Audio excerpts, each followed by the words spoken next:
kalak nengah jalainya. Kita berjalai kira setengah batu ngentudi ke petinya. Ayat 5. Joshua lalu madah ke ngagai orang Mayuah. Ja ajiah bebala kita. Udahnya ia lalu berjakuk ngagai bala imam. San peti lampang batu adat lalu berjalai dulu ari orang Mayuah. Sidak lalu ngesan peti lampang batu adat lalu berjalai dulu ari orang Mayuah. Ko Tuhan berjakuk ngagai Joshua. Sehari itu aku dekat belabuh ngemesai kenuan di mua orang Israel. Ngambil ke sidak nemu aku bisik ngau nuan. Baka aku ti udah ngau Moses. Padah ke ngagai bala imam ke ngesan peti lampang batu adat. Lebuh kita datai ba air sungainya, kita mesti berdiri dia endak engkebut.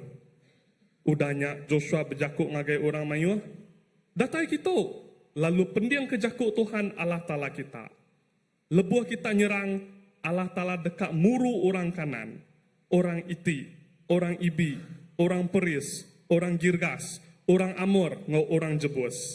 Nya baru kita dekat nemu Allah Ta'ala ti hidup, bisik bertengah-tengah kita.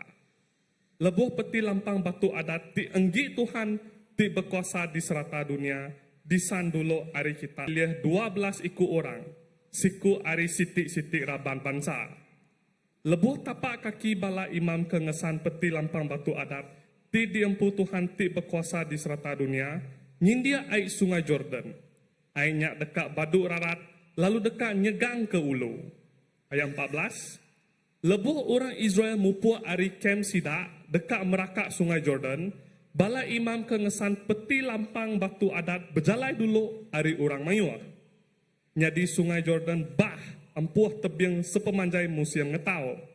Nya alai lebuh orang kengesan petinya udah datai bersungai Jordan, lalu kaki bala